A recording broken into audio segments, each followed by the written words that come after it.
Grandma used to teach me like, hey, don't leave anything on the plate. Otherwise, you don't respect me, and you don't respect food. Like there is some kind of god of food. Sorry.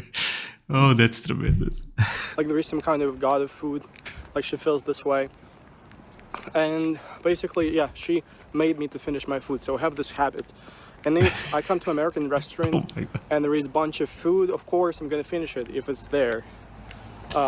Basically, he feels like he's getting fat. I feel like this will be the conclusion. Actually, I'm talking about this, huh? Look at me being hypocritical. I'm talking about all of this, but you know what I have in my hands? Okay, this kid is funny. Come on. Oh my God. Hell yeah, brother. Today I'll be reacting to Russian in the US, my culture shock. Okay, my friends, this should be a fascinating one. But before I go into that, let me ask you for one thing. If you can leave a like, thank you so much. It's the best way to show support. If you can subscribe, well, in that case, forget about it. You make my day. Have that in consideration now. Link for the original video in my description. Not the first time I react to Zach the Russian, a tremendous kid, so feel free to show him some support. That said, well, let's play it. Alright, welcome to Myrtle Beach. It's me, Zach the Russian. I mean, all of you may have heard about me or watched my video if you're here on YouTube, and it's been like 3 months since I'm in the US. It's beautiful weather today outside here. I have my friend Aisha at the camera filming, and I'm gonna just talk a little bit about my experiences so far. It's a beautiful day for how sure. It's been here in the US, what I experienced, cultural shocks. Actually had a cultural shock public speech recently. You know, the US is really different from Russia, obviously. But I guess some people don't really even realize how different it is. And I've experienced it myself twice. I've been to the US before in 2021. Some of you... I saw that video, by the way. You know, might have heard about it. Yeah, and basically, after the war started, I guess a lot of people would guess, like, oh, you come to the US and people are going to be hostile towards you. They're going to hate you because of you are Russian or anything. But to be honest, not really. Like, I got the best experience so far. Nobody ever told me anything bad because I'm Russian when they find out. And obviously I have an accent, so people like start to ask, where are you from? And I'm like, Russia. And yeah, there is some, like, you know, talks, of course, about politics, like, especially with taxi drivers. You know, I think it's universal. In every country you go, taxi drivers discuss politics, like they decide politics. Okay, well, 1 second, my friends. The thing about the accent, you guys probably are aware, a lot of people think I'm Russian. I'm Portuguese. I know real fans know that, but you guys probably will not even believe how many people ask me how Russia is doing, which is a crazy thing to ask. But yeah, I mean, I'm happy that it feels comfortable in America, but does not surprise me that much, since I know Americans are very welcome people from what I've been realizing.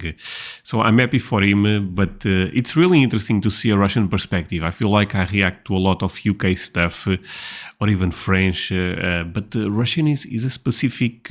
I feel like the culture shock is probably is more evident there. Would you guys agree with that? Anyway, I think the second day, once I came to the US, I went to DMV, and there was this old lady, you know, she sat next to me, and we were having this conversation, and once she found out from Russia, I would like, she kind of paused for a little bit, so I was thinking maybe she's gonna, like, say something bad, or, like, something hostile, or something about Ukraine, but eventually she was like, shook my hand. She shook my hand. Amazing. I was like, what? And she started to tell me, like, oh, I have this ancestry from Russia and this and that. She was saying that she has a ancestor from, like, Romanov family, like the royal family of Russia. I was like, yeah, sure. What? So yeah, and then overall, I remember later she was like, welcome to America, son, and went away. Like, really, it was like the most kindest experience. So overall, I would say, like, I've never got a real, like, experience of anyone hating me because I'm Russian. And I guess some of you were curious about it, so I really wanted to mention that. There was one case with a guy actually from Palestine. He was a taxi driver on Uber in Greenville, North Carolina. And he was like, when he found out that I'm against the war and I don't like Putin, he was like, wait, Are you Russian and you don't like Putin? What's wrong with you? And so it was like the only thing that kind of blew So this politics side of him, I was not aware. By the way, I had no idea. He did not like the president. I had no idea about that. But that's interesting, actually. Are you Russian and you don't like Putin? What's wrong with you? And so it was like the only thing that kind of blew my mind a little bit. But overall, it was more than fine. Also, one of the, related to common events, recent events, I was really surprised to see a few Ukrainian flags, maybe because I live in the South. So here people are kind of egocentric and they don't really care about stuff outside of the South, outside of the US overall. So I've seen only, I think, like 4 Ukrainian flags, and I was really surprised. I'm actually going to go to Seattle area in December, January. If you're going to be there, hit me up. And hopefully I'll see more flags over there in support of Ukraine. Let's talk about the real... Wait, but this is when there is some type of protest or something, right? Because people don't put the Ukraine flag in their homes. I mean, I'm not saying that's a bad thing, but even here, I don't see it, Cultural experience. Well, what I want to say about overall what I think of the US and what I noticed is different, like in everyday life. And since I go to college, I deal with a lot of people of my age, a little bit younger, because like community college, teenagers. I was surprised a lot of teenagers in the US, they actually work since like the age of like 15, 16, some from 14. That's crazy. Like people don't really work from this age in Russia. I worked when I was 14 in Russia, but it was uncommon. All my friends were like, why? Why don't you just enjoy your life? And I just really like this mindset of like trying to become independent as soon as possible, trying to get to making your own money. So that's really interesting. Like it's really different from Russia. Another thing is that people, they actually live in houses and not apartments. And I'm from Russia. I spent literally 18 years of my life living in an apartment in one of those commie blocks. I have a whole videos basically comparing different types of commie blocks to different types of houses in Russia. People live in houses and it's awesome. I love it. Right now it's awesome, yeah. From a person that lived in an apartment for many years and now lives in a house, I'm gonna be honest, my friends, it's quite better to live in a house. When my aunt, she lives in a house, and it's just awesome to have so much land and so much space. And some people may say like, oh, it's not effective. And I've met a couple of Americans who were saying, oh, I like the Russian way, like of accommodations, because you guys use it in a more effective way. You take up less space. Why do you need so much space like Americans? And to be honest, so far... But the thing, see, I don't get this argument. Effective or life is meant to be affected or to be lived. You know what I mean? I don't even get that we all are going to die. Spoiler, my friends. Sorry to tell you this. But I think enjoy it as you can. I mean, and I'll run this one back. But if you enjoy having, if for you having a big house, having space outside is something that means a lot to you, I mean, go for it, If you can, of course. So much space like Americans. And to be honest, so far, I mean, I experienced both this and that, and I would say I lean towards more of an American type of accommodations. Me too. Yeah, also a lot of teenagers, since I do a lot of teenagers recently, they have their own vehicles and they drive themselves since like the age of 16, 15. That's crazy actually, because like in Russia, well, if you get a car when you're like 18, that's already kind of like an achievement. So not a lot of people do that. But here in the US, I mean, that's a necessity. And I understand why. Because I've been a pedestrian for about 3 months so far. And it's terrible. Like, the US is not a pedestrian-friendly country. And I've been to different parts of the US. So Okay, I'll run that part back. But let me say one thing. This may shock you guys, but I started driving at 21. The legal age is 18 here, but I end up delaying my license because I was finishing my studies. The US is not a pedestrian-friendly country, and I've been to different parts of the US, so I've experienced, different parts. Maybe you'll say like in some parts it's better, in some it's not. Nah, not really. Especially here in the South, like people, they all drive their own type of transport. I just left the gym. And I want to show you something. I guess you guys are going to be a little bit surprised. Don't freak out. Okay. Yeah. So here is my beast. That's a Yamaha XV 1600cc Oh, V-Star that's Silverado, amazing. 2001. It's actually as old as me. It's literally like my twin brother because I was born in the year of 2001. Sorry, but okay, this is looking amazing. Am I crazy or this is a beautiful moto? And yeah, it's pretty old. Yeah, there are some scratches. It's not perfect. Oh, I love it. But you know what? It's my first ever motorcycle, and I freaking love it. Just look at it. Oh, looks crazy. The shiny chrome and like all those leather bags and everything. It's like a dream. And the reason why I decided to buy it is basically because I'm really limited on my transportation. Here's my bike, by the way. I'm really limited on my Congrats, my friend. There is this 180 days rule which doesn't allow me to drive a car. Like I cannot even pass the road test. And I have a beginner's permit so I can drive, but there should be someone who should watch me driving a car. So it's really hard. But there is no such limitations on motorcycles, and this is why I decided to go with a motorcycle basically. It was actually not expensive. It was alright. It was like 3,500 bucks. So yeah, can spend almost all my money on this. But it isn't crucial. Like in the US, one of the cultural shocks is actually that in the US it is impossible to just survive without a vehicle, especially if you live somewhere in the south or just out of the city, or not in a huge city. Like Myrtle Beach is like, how many people live here? Maybe 230,000 people live here. So that's basically why I got it, and it fits me perfectly. How much is like, you know, a old Ford or something? Like for 4K, 4,000, 5,000, can we get a car there? I mean, of course, a bad car, I'm aware, but, you know, if it's really that necessary, I mean. Perfect. Like I'm a tall guy, I'm like 6.3. I already use it to get to the Holy, okay, 6 point. Oh, I know that's very tall. gym from my home, and yeah, I love it. Let me actually start. Here's, you put this here. Oh boy. You gotta press the brakes, and then you gotta put the key. Let me actually, I don't know how do I do that. Wait a second. Wait, what?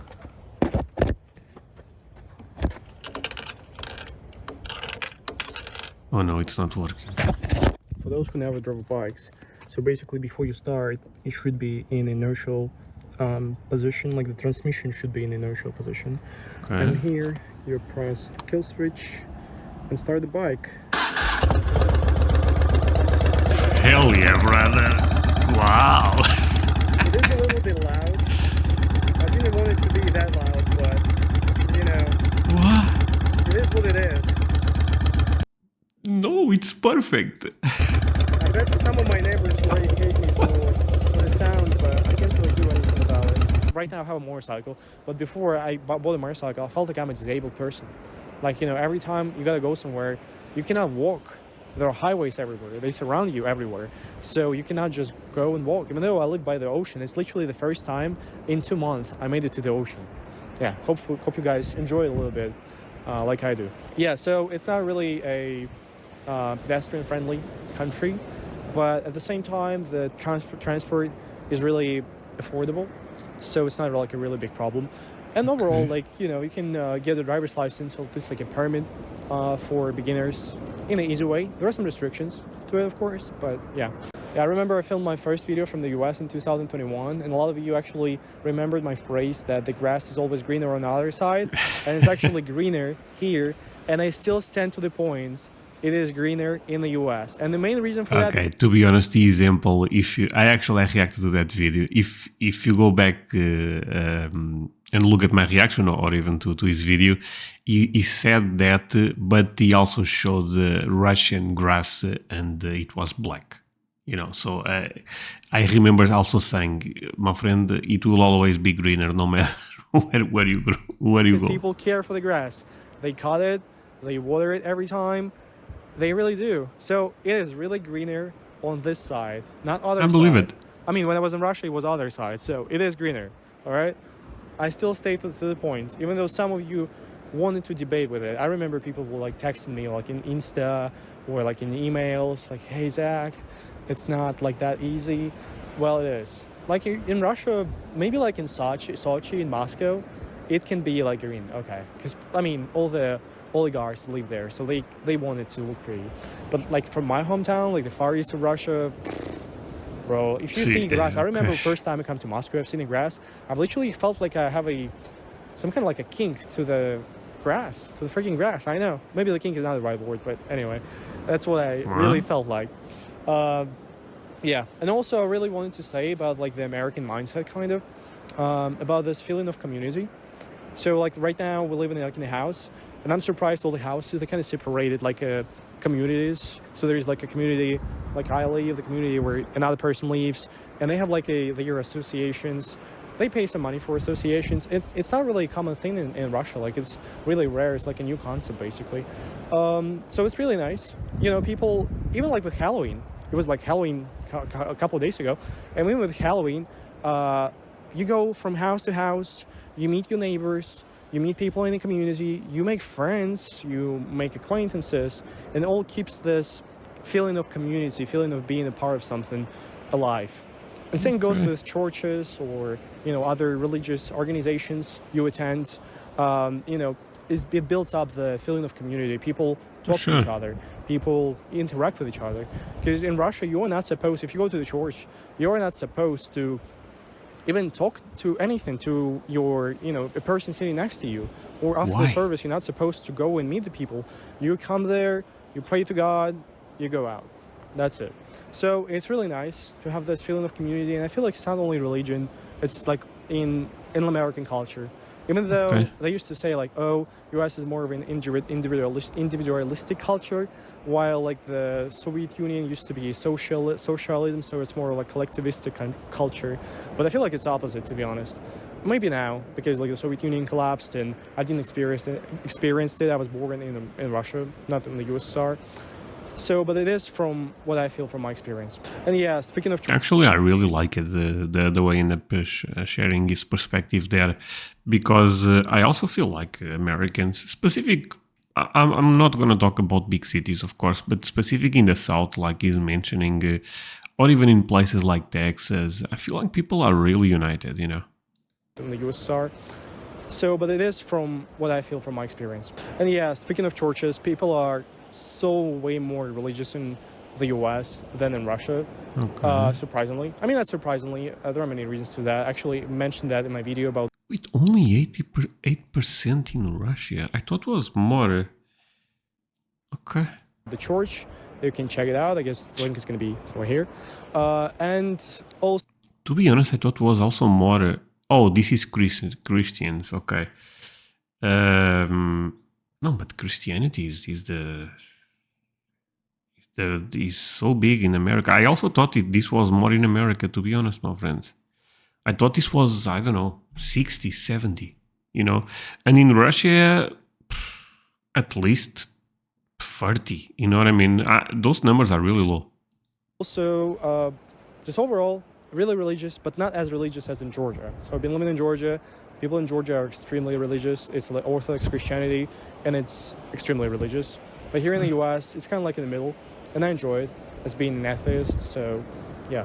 And the last one, but not the least, hopefully, it's about the Southern accent. I was thinking like, oh, I'm going to the South, it's going to be so bad, I'm not going to understand what people are saying. But actually, I'm surprised, but the Southern twang, or twin, however you call it, it's kind of non-existent. I mean, I don't really meet a lot of people who speak it, and I don't really have problems understanding people.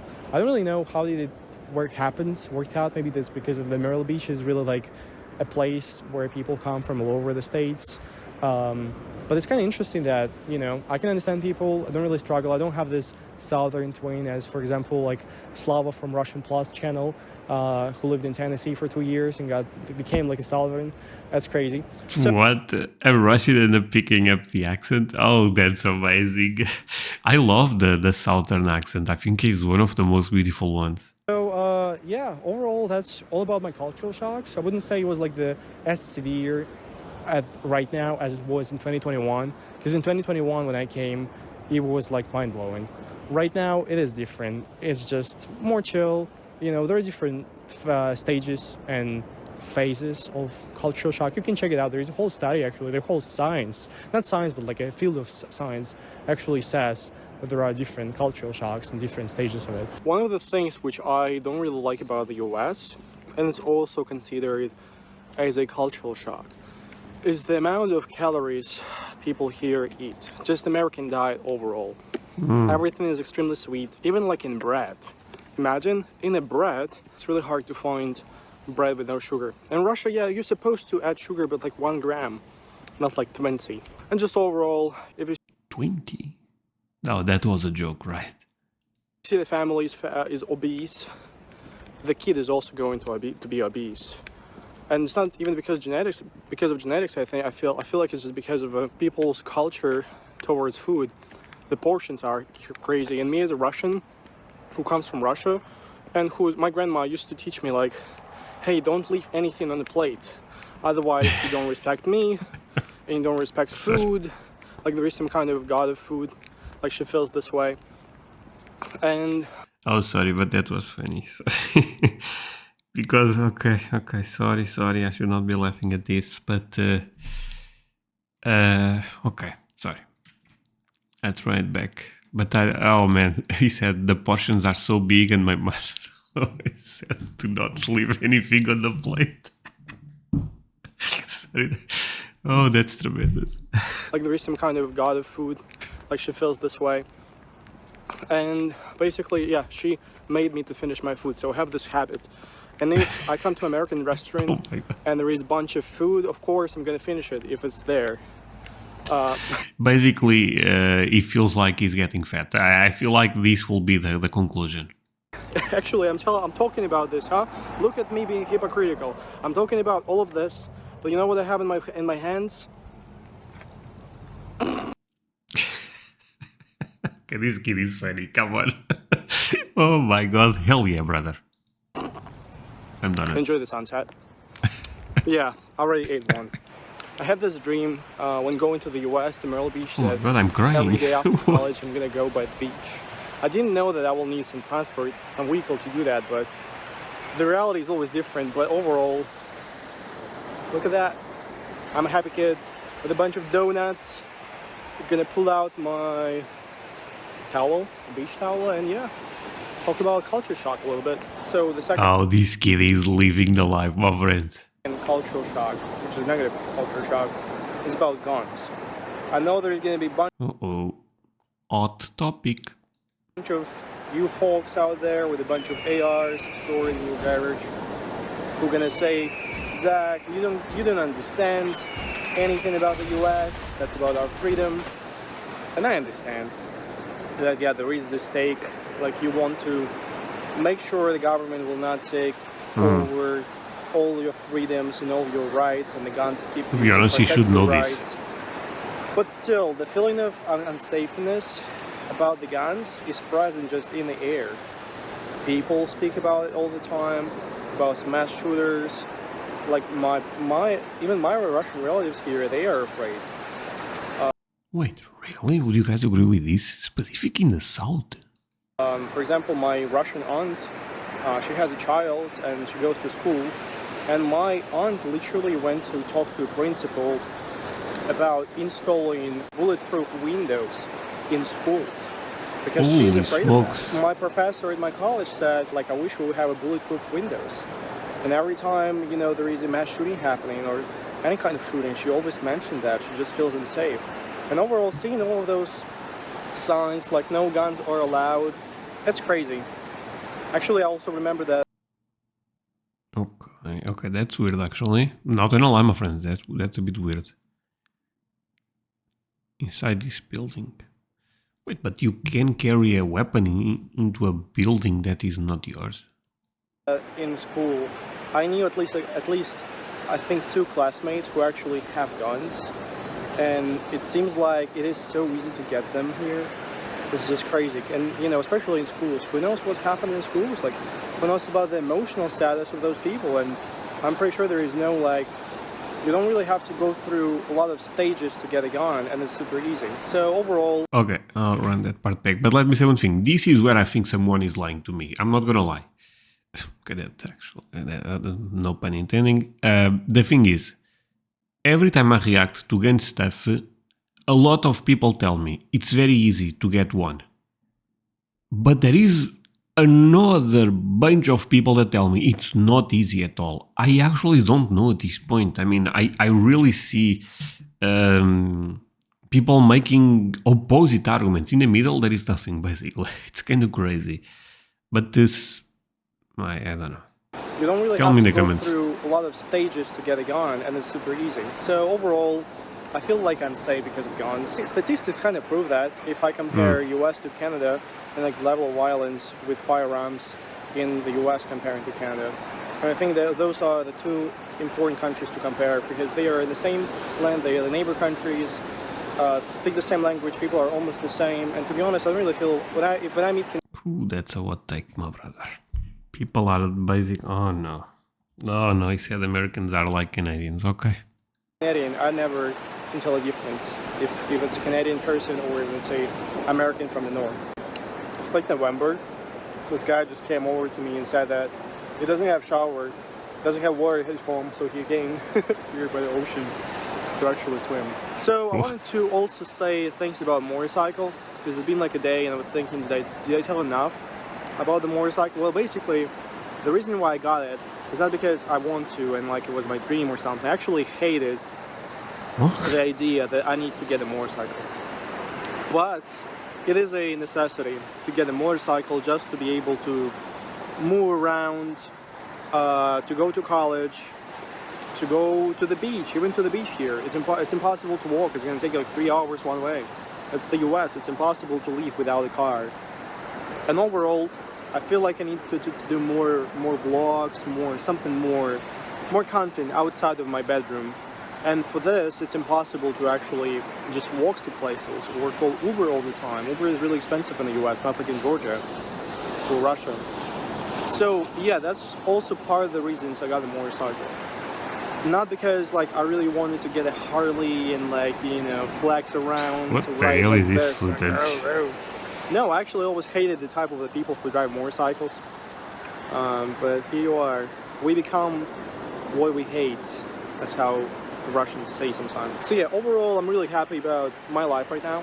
Especially since I got finally a new type of vehicle and I can just come here and enjoy the sunsets by the Myrtle Beach, by the Atlantic Ocean.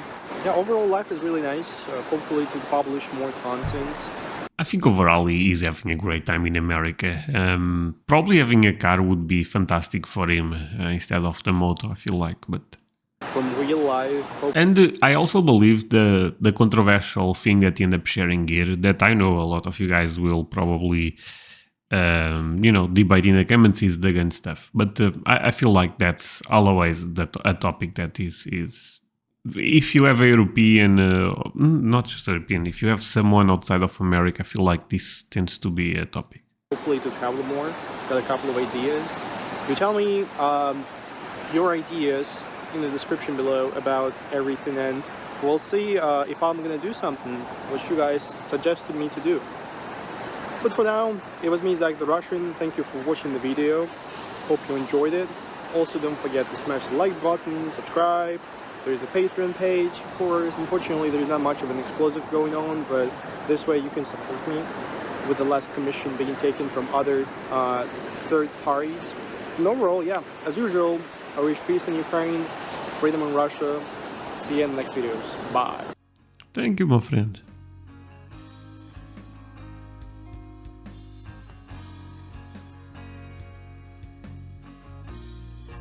Yeah, this is a beautiful place. A very big beach, actually. Wow. Okay, my friends, it's ending right here.